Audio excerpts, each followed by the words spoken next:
So a topic and something that we must become aware of to be able to experience and attain all the things that we're seeking, such as happiness, freedom, love, peace of mind, and any desire that you might be currently having to fulfill in your life.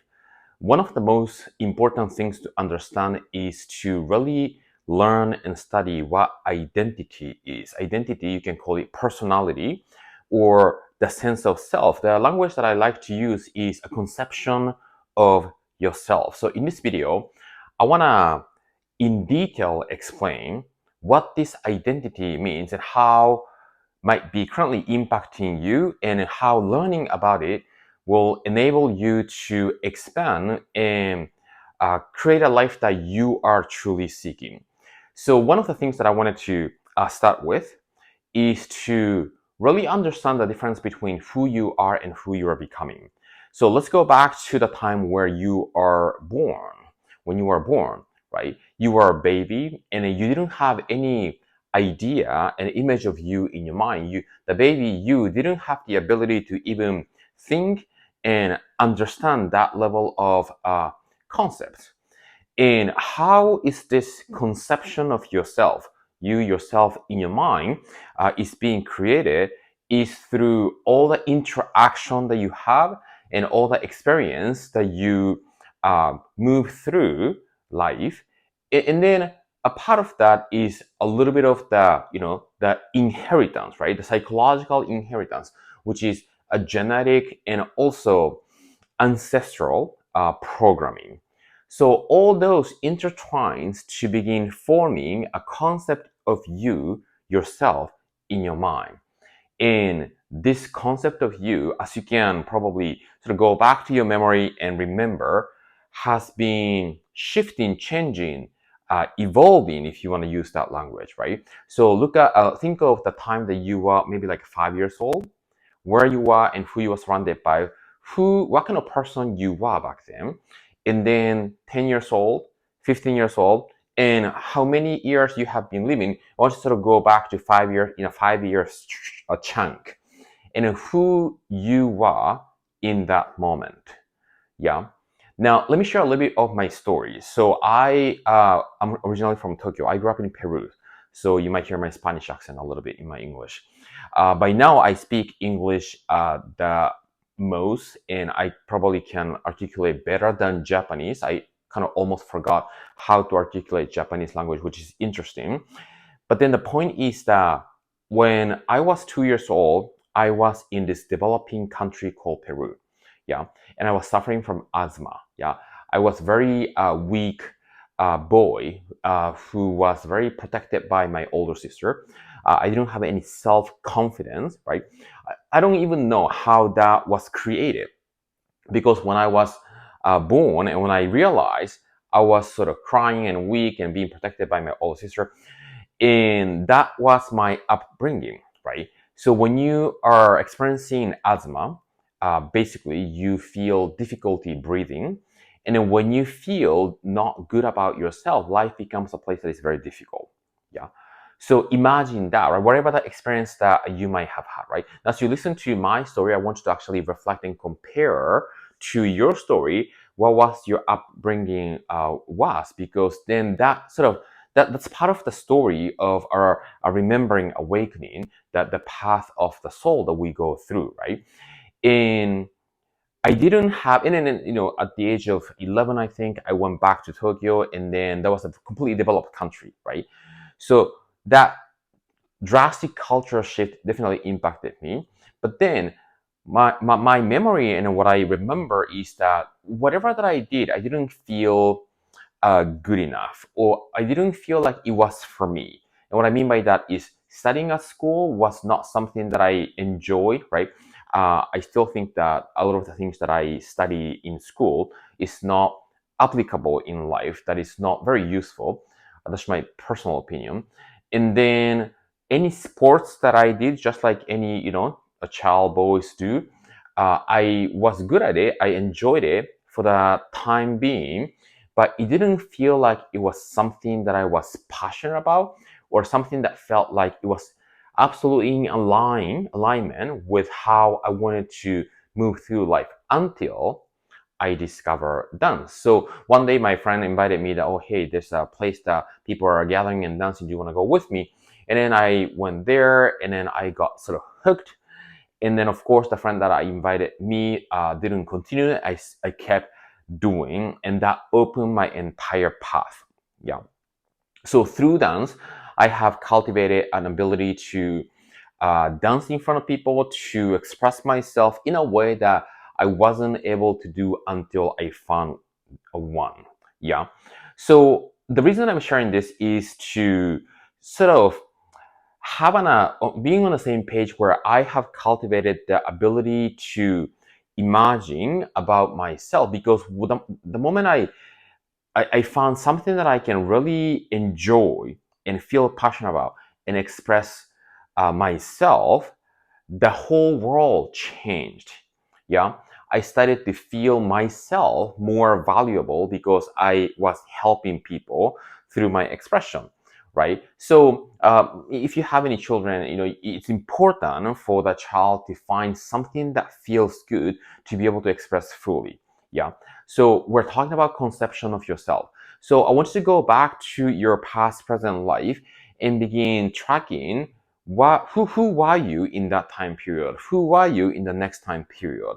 And notice that that has changed through experience, through your awareness, and through your capacity to taking all that information that you were surrounded by. Now, what that really means is that the identity level, the conception of yourself is dynamic. And we really want to anchor this idea, everybody, because many people live as if the identity is who you are, and therefore it's not changeable. Yeah. And then they want to improve a little bit to expand the ability and the capacity. But then many people are married to their past, present identity, personality that prevent them from doing something greater drastically because of that frequency that they are locked in. Yeah. So who you are is the essence, and you can call that, you're connected to, and if you have watched any of my other YouTube videos, I talk a lot about the connection with the creator, becoming one with creator. And when we understand that each and every one of us is a vessel and a portal that the spirit, oneness, source express through us, that is the true power.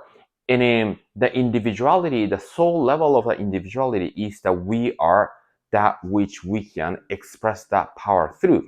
So what that really means is that every single one of us has the ability to access that power, and then the identity is almost like a content of it. So depending on the level of confidence that you're feeling about yourself, the type of thoughts that you're thinking based on who you are becoming, it's gonna dictate how much you can express, you can be the portal of that energy power to express through. So let me give you an example. If somebody is not confident about the ability to deliver versus somebody who is very confident in ability to deliver, those are two different portal based on the level of confidence, how each one of them can express God, infinite power, the oneness through them. Yeah. And that is identity.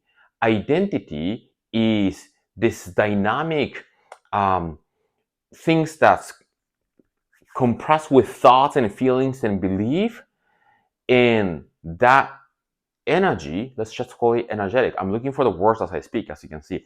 The energetics that you form inside of the human body can enable you to express that God energy through you or not express through you. That is identity, right? Now, you might be thinking that identity is a role. Yeah, that's another perspective. You might be a mother, you might be a worker, you might be a customer, right? That's like a surface-based identity, but deeper level of identity is that, right? The becoming, who you are becoming in this world to be able to be the portal to express the bigger, higher power that we all have access to. Yeah. So conception of you. How do you change this, right? So we must understand that the belief is something, the becoming and the belief, I see that as almost the same thing, right? It's just a different way to look at it, right? Whatever that you're believing, you're becoming. Whoever that you're becoming, you're believing what's congruent with who you have become. Does that make sense? Let me say that again. Whatever that you're believing is who you're becoming, and whoever you have become is the one who has that belief. So they're not two different things for me. Yeah.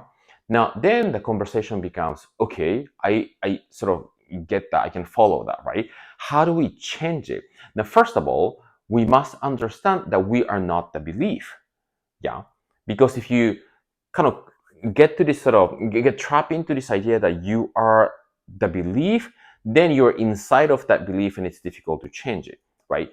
Now, you're not the belief, but you are the one who believes something.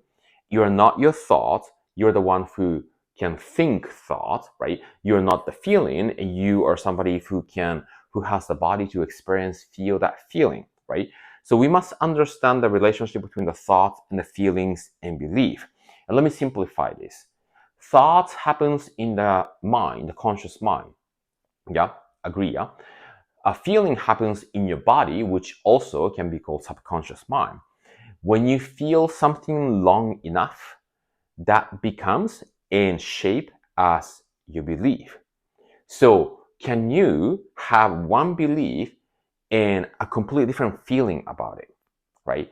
You have a certain feeling about something, right? You have a certain hesitation about something that you are entertaining that feeling, and your belief about that is gonna be 100% of the time congruent with the feeling that you are entertaining. Yes, agree? You cannot have the opposite belief from the feeling that you're entertaining in your mind. So let's simplify this, right? Because people tend to make a lot of things complicated. Your thoughts and feelings and beliefs go hand in hand. If you want to change your belief, we want to change our feeling and we want to change our thinking. How do we change our belief? Okay, the first thing that we want to do is to evaluate that belief and decide what belief you want to have about yourself. Okay, then what are the feelings that you could have when you are in that new state, new version of belief, and then begin clarifying that. Yeah. And then the type of thoughts that you will be thinking when you're becoming that person who believes this, what is that? Right? And then begin thinking so. Yeah. And then when you change that thinking and when you change those feelings, your belief will automatically change because that's just an extension of your thought feeling realm. Yeah. So we're talking about conception of yourself. It's important to understand that the concept of you identity is dynamic. And why understanding identity is important? Because the life in the outside is 100% reflection of your identity, who you're becoming. Many people want to see something differently in their life and they entertain the same belief, stay in the same becoming. You cannot, this is something that's been told often. You can never outperform your self-image. So self-image is a conception of you, right? So outperform your conception of you means that you can never have a different outcome and result in the 3D external world that is beyond the conception of you inside, the belief that you're holding onto. So in order to change the outside that many people are wanting, we must focus on changing our becoming, belief, and concept in yourself. And that only lives in the mind. And how do we do that? Do that through visualization and imagination, because your subconscious mind cannot tell the difference between what's real outside and what you imagine inside. When you think and imagine long enough, you will inevitably start believing so. And when you convince your subconscious mind, your outside will automatically change. Uh, on the comment section or anywhere in this page, you will see a link that invite you to go into a 21 days creative visualization challenge. That is the starting point that I recommend to join us if you want to begin changing your identity and belief inside to completely change the external world. I hope this is helpful. Let me know if you have any questions, and I'll see you in the next video.